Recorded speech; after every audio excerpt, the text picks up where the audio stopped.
All right, now it is on. Talking Tuscaloosa is live on our YouTube page. Isn't that what we're on? Yeah. We're on the YouTubes. We're on several tubes. Oh gosh. I hope not porn tube, though I don't know that that's a thing. Is that a thing? Gigantic. Is that a thing? Is that a thing? I don't know that that's a thing. According to the newsletter you get daily, I would say yes. All right, here we go. I'm going to start. How about this? It's me and Luke Robinson, unfortunately. As if people could potentially, The way you put that is like, because it's me, it's unfortunate. Now, that may be true. Well, I think when people tune in, they could somehow like, hey, maybe they'll have different guys this time. That would be funny. Two random SOBs. All right, here we go. Right, we're tweeted.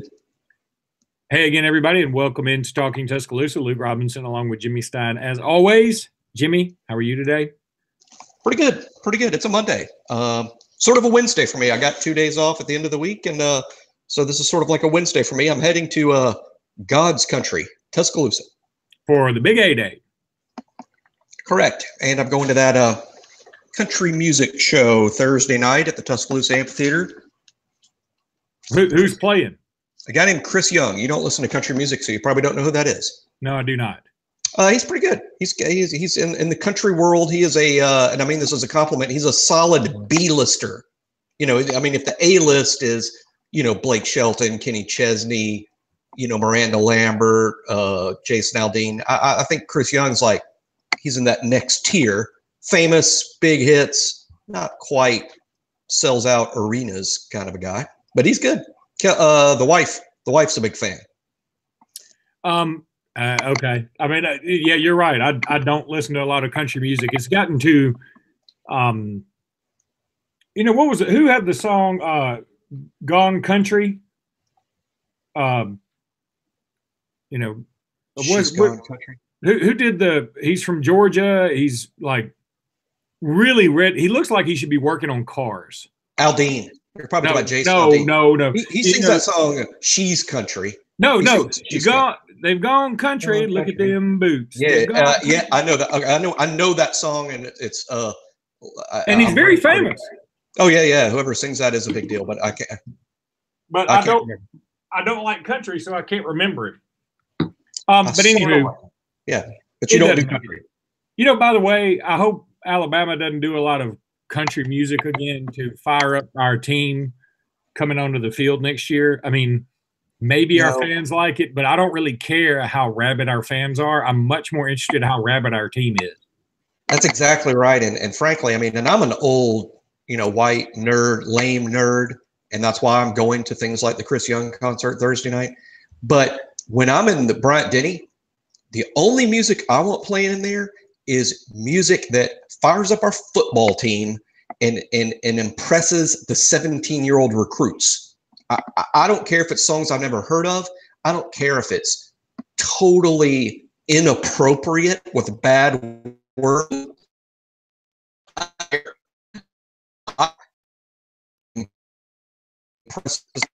The recruit that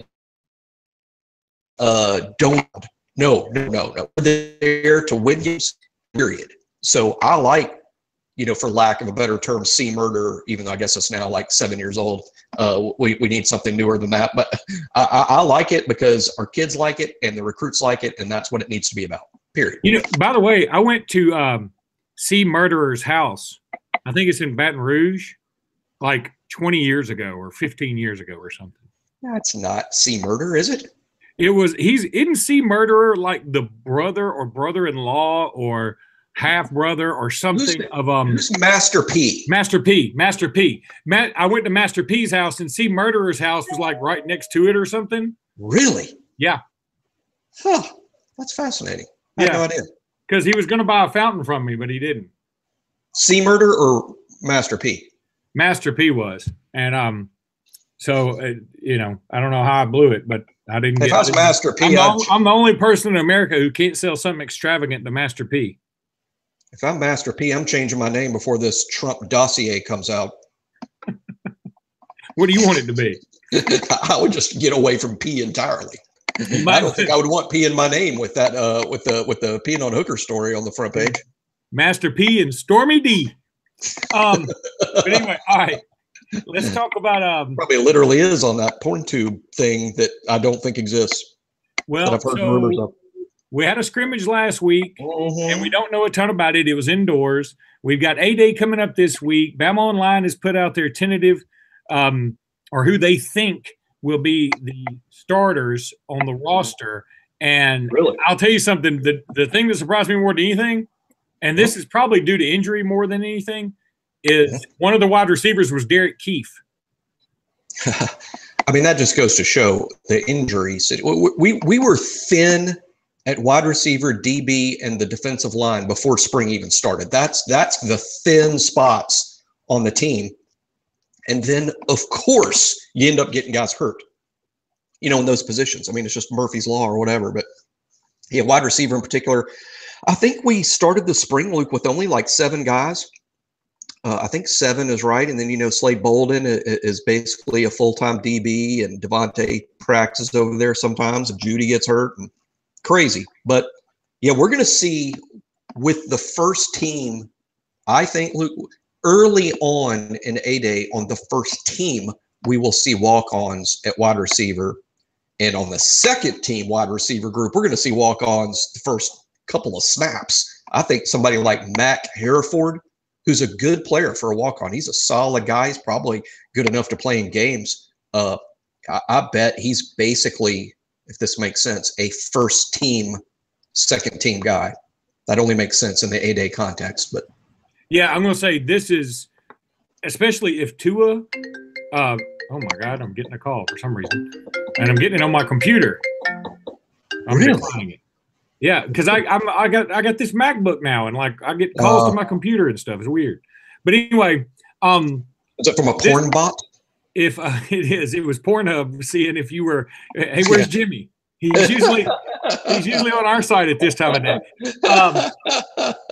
That's so not next. That's so not untrue. But anyway,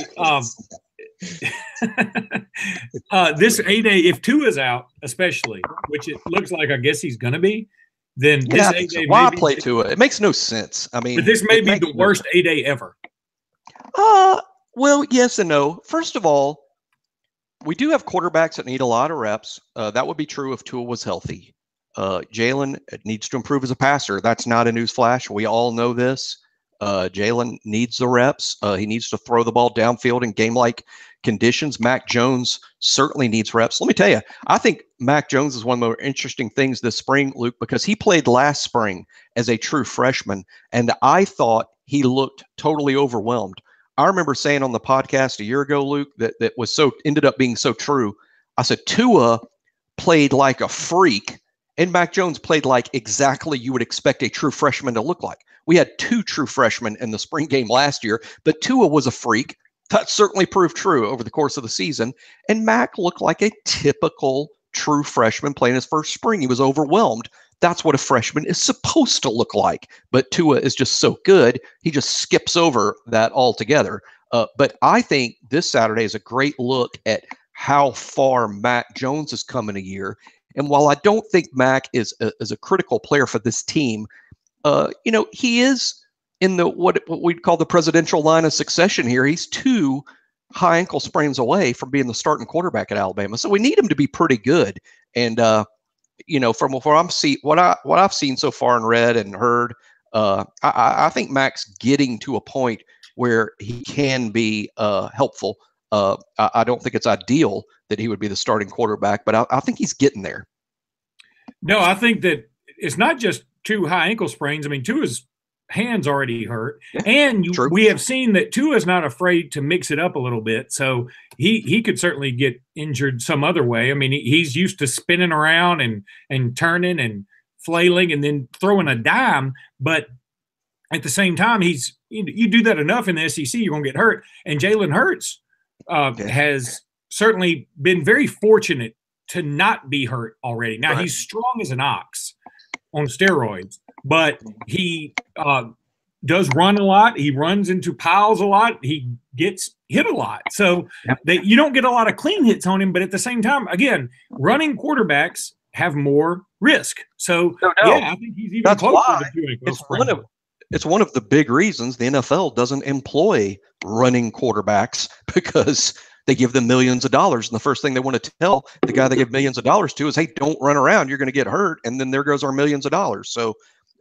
it's amazing, really, that Jalen hasn't missed time already. I would go so far as to say it's inevitable, knock on wood.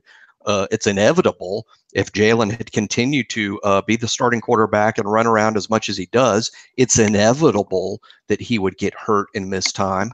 You need as many quarterbacks as it takes. Was it not Syracuse? Maybe Boston College? No, Maryland last year. Maryland lost everybody last year. Yeah, and Ty Pigrome, remember? Yeah, in the first game, I think he got hurt, and they upset Texas. Lost Pigrome. Then but he wasn't even the starter. The starter got hurt. Pigrome came in, right? Yeah, and then he won the game. I know he won the game. Yeah, he won the game, but then he went out like the next game or something. It was crazy.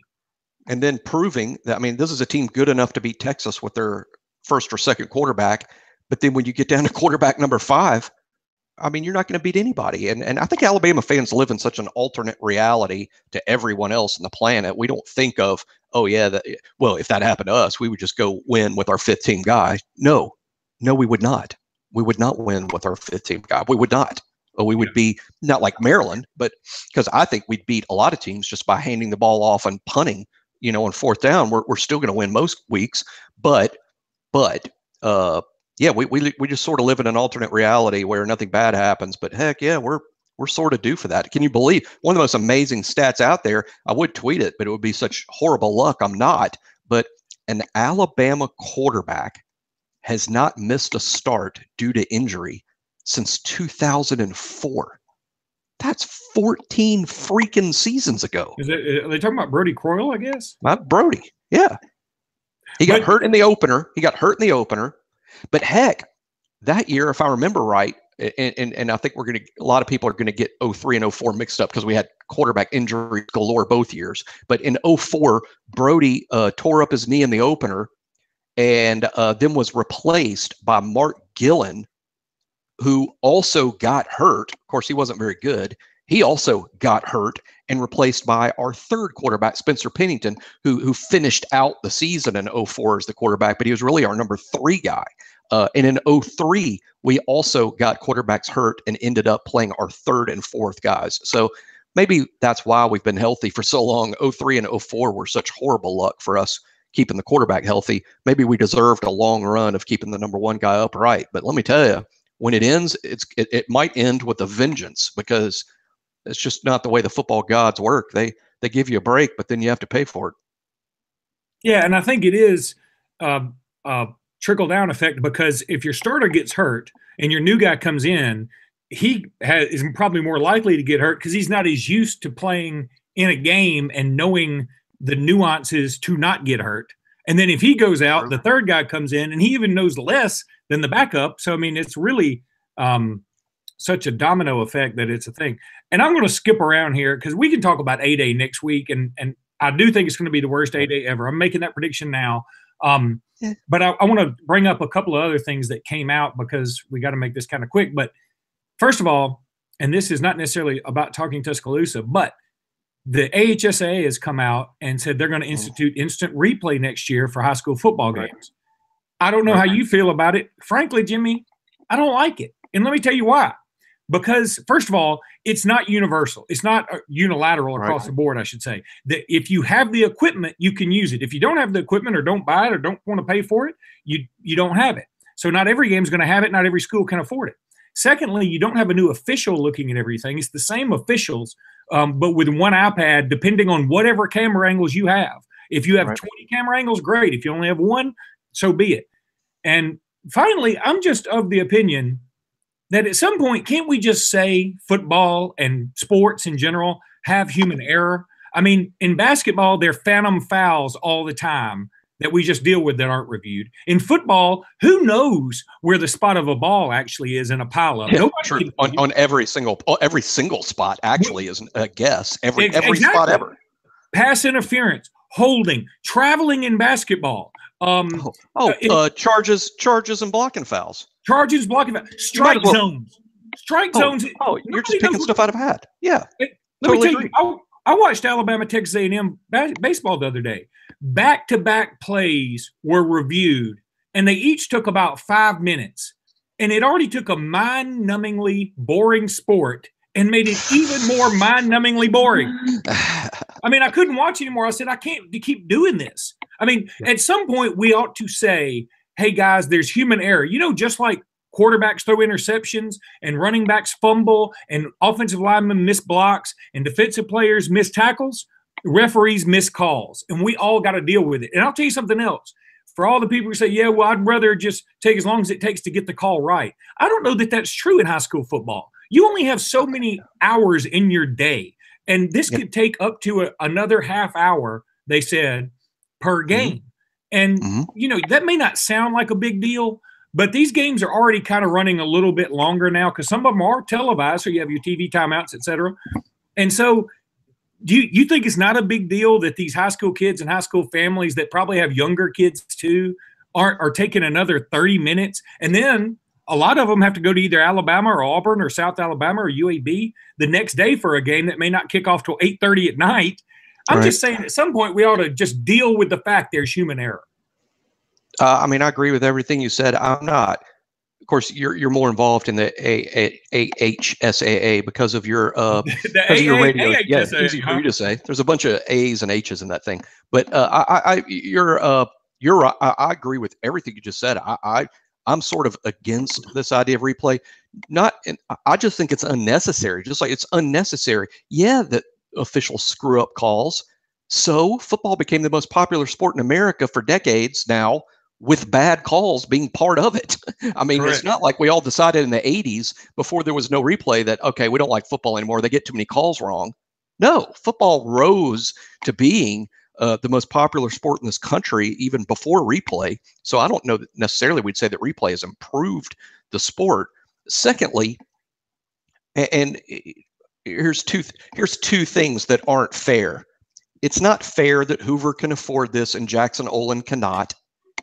It's not fair in Mobile that McGill and UMS can afford this and Williamson and LaFleur cannot.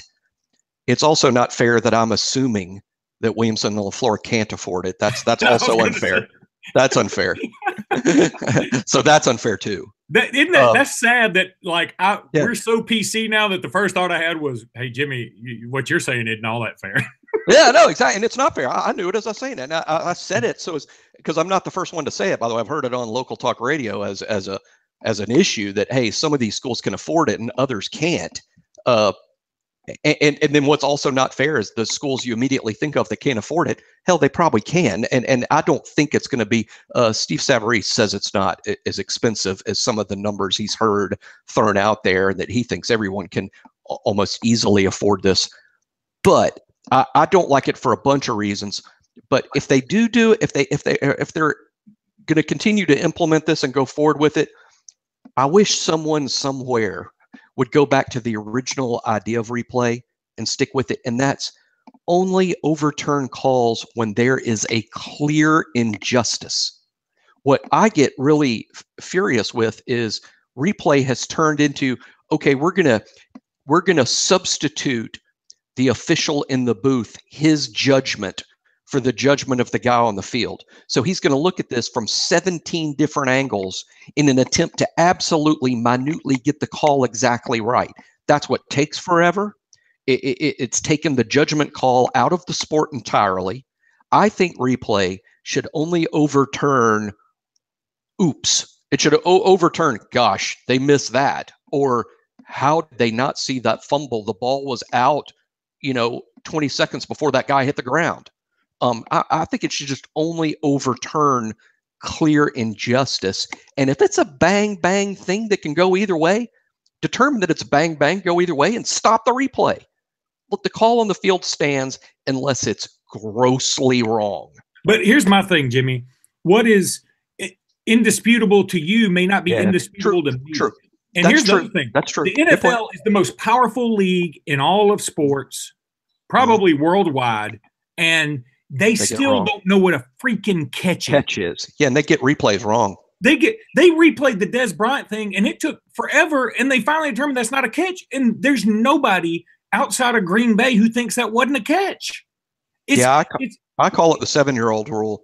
If a 7-year-old watching the Dez Bryant play and a 7-year-old watches that and says he caught that ball, then it's a damn catch. Yeah, I mean it's ridiculous. A 7-year-old says he caught it. Okay, that's a catch. I don't need your legal 7-line definition of what a catch is. Dez Bryant caught that freaking ball. I've been watching ball my whole life. Dez caught it. And if your rule says he didn't, then your rule is stupid. Yeah, exactly. There's no doubt about it. Now, and they're redoing the catch rule, and they'll still screw it up. They'll still screw it up. Oh, there's no doubt they'll still. But that's what I'm saying, man. But it's still fun. It's still fun. It's fun. But you mentioned baseball. Just put another official on the field. Have you noticed since they instituted baseball replay? You know, one of the fun parts about baseball, and maybe I don't know if it's a purist in me or the guy that wants more drama in baseball in me, but one of the most exciting things about baseball over the years, Luke, has been watching the manager, lose his shit on the umpire on the field and go nuts and get tossed out of the game. And while that does still happen sometimes, replay has taken a lot of that away, and it makes it more, I don't know if you would use the word boring because you don't like baseball like I do, but it makes it more stale. It makes it more corporate or something. But I miss, the umpire calls a guy stealing a base at second, the umpire calls him safe, and the manager thinks he's out, runs out on the field, and turns his hat around and kicks dirt on the umpire and gets tossed out. I mean, that's sort of an entertaining part of the game. And now there's a strict rule in baseball: you cannot argue replay. First of all, the replay call is being made up in New York or San Francisco, and so the guy that's making the call is not even present to argue with. But you cannot argue about a replay call, or it's an automatic ejection as soon as you step 1 foot out of the dugout. But I'm just saying, I as a sports fan, I realize umpires miss calls and referees miss calls, and I can live with that. It's okay. The players make mistakes too. The coaches make mistakes too. Because a referee makes a mistake does not mean he has money on the other team. It's a hard thing to do, and it's part of the game, and it's part of what makes it all fun. Now, I say all that wishing that we had replay back in 1982. We'd have beat Penn State. No, I agree with that. Yeah. But here's the thing, Jimmy. I think this makes officials less confident in their calls. No, I've seen officials I know make calls that are half-ass and they don't care because they know the booth is going to correct it. But here's the other thing. People always say, well, don't call the ball dead, just let it play out and then let replay take care of it. Straighten it out. No, that's stupid. The problem is, look at it the other way. If you let it play out and it was close enough, what the team that got that had the fumble may say, hey, you should have called that ball dead. And I'm just saying, pick a lane and let's go with it. Instant replay hadn't helped all too terribly much, if you ask me. I think it's added a lot of time to all the games. It also really disturbs the momentum of the sports. And I'll tell you, when you watch a meaningful football game, and Alabama's been involved in some of these, where the ending is in doubt because they're replaying this ad nauseum, trying to figure out if there's anything wrong with any part of this play, instead of allowing everybody to just celebrate jubilantly. You know what I mean? Yeah, it does. Yeah, I've seen that happen in basketball too. About whether they got the shot off in time. Always, everybody goes nuts, rushes the floor, and the referees are rushing to the replay monitor to confirm whether the ball got out of the shooter's hand in time. So it does mute end of game celebrations in multiple sports, and we're largely bitching about replay. I don't know if someone asked me right now, should we ditch replay in the NFL and college football? I'm not really sure what my answer to that is. I do like that replay can prevent injustice. because it's not fair that the kids on the field decide the game and then a bad call makes it go the other way. I agree that that's going to leave a bad taste in everyone's mouth, and replay is good for that reason. But as usual, what we do in life is we take a pretty good idea and then we improve that good idea to the point of disaster. And I think that's kind of what we're getting to in the NFL and college and now high school football. We've taken a good idea, let's prevent injustice, or let's overturn injustice. Now it's turned into something that makes the games last, 7 hours, and they still don't get it right some of the time, and they overuse it. And anyway, but all right, so you brought this up about high school football. I'm not, as a high school football fan, and I'm a big high school football fan. I go to a lot of games, and I am anti-replay, though not so anti-replay that I care to even write a blog about it. I mean, whatever. I'm against it, but whatever. I'm against it, but whatever. Really quickly, because I got to run, but sure. The kickoff now, you can fair catch one and put it on the 25. You can fair catch it anywhere inside the 25 and do it. And, I get it, and I get it for the safety reasons, but I'll tell you, it feels like what they're doing is weaning us off kickoffs altogether, and that's going to happen sometime. And you're going to take away one of the most iconic moments in college football when people can no longer do roll tide, roll, or war eagle. You take those away. It's not the same when the official just comes and puts it on the 25. You know what I mean? Yeah, I mean, I'm a traditionalist. Everybody that listens to me knows I don't like change. Sometimes change happens, and I'm the first to say, okay, I was wrong. That was good that they changed that. But I'm a traditionalist, and I like the sport just how it is. And I think there are things that can be done to make the game safer. I think the game is safer today than it was even 5 years ago. I don't like the new kickoff rule, and I do believe, exactly like you said, Luke, they're weaning us off the kickoff, so we won't have a kickoff soon. But I'll tell you what, we don't need to disappear. When you eliminate the kickoff, you've eliminated the onside kick at the end of the game, and that's one of the most exciting things that happens in football. But it's also one of the most dangerous. It is. Some kids get hurt, no doubt. And I don't want kids to get hurt. I say I don't like changes to the game, and I hated that targeting rule at first. But the more I get used to it, the more I believe that it's the right thing to do, because safety has to come first. But safety can't come. I mean, how far are you going to go with the safety rules to the point that you don't even recognize the sport anymore? That's and we exactly have to remember that these guys are voluntarily playing this sport. No one's making this is not the Hunger Games. Yeah. It's not the Hunger Games. They don't have to play. They want to play. And yeah, you subject yourself to injury, but shit, you subject yourself to injury doing a lot of things in life. A lot of things are dangerous. But anyway, I'm not against the fair catch on the kickoff. To some extent, that makes sense to me. And I get it. If you can fair catch a punt, why can't you fair catch a kick? But when you fair catch a punt, it's where you get it right where it's at. Yeah, you get it right where it's at. True. So why don't we do the same thing with punts then? Because they're dangerous as hell too. Maybe more so. To some extent, the punts are more dangerous to me as it relates to the punt returner. Because my God, you talk about some balls. Can you imagine? I mean, me and you are so unathletic. We never had to worry about this one time in our lives. But what must that be like to stand under a ball that's difficult to catch if you're just by yourself on the field? I mean, a 40-yard punt that's as high as the second deck in the stadium, and you got to catch it. Now catch it with 11 large, fast human beings sprinting down the field trying to kill you. I mean, I don't think we give enough credit to punt returners. What a freaking hard thing to do and to concentrate and focus. You got to be a man. The toughness that takes mentally and physically is crazy. But they're not trying to legislate punts out. So to me, that shows that whatever research has been done shows that most concussions happen on the kickoffs and not the punt returns. And I wonder why that is. Must be. Because they're not trying to legislate. It doesn't make sense to me. But all right. I got to take out, but we're going to do this again after A-Day. We're going to have a really big, good talking Tuscaloosa. Yeah, and I think we're going to get some commitments this weekend. I mean, not specific names, and I to be honest, I haven't been told of a specific name, but I think based on how we're recruiting and how things are going, I'll be very surprised if we don't get even 3 or 4 commitments this weekend. Well, right. I'm all for it, and we're gonna have a good Talking Tuscaloosa next week. I swear, everybody. It'll be the first one. Short, but it'll be the first one. I got 4 kids, and Jimmy's got a drinking problem. We can't get their schedules aligned. Hey, you ain't lying. All right, see you, man. Roll Tide, everybody. Roll Tide. See you, buddy. See you, buddy. Bye. Bye.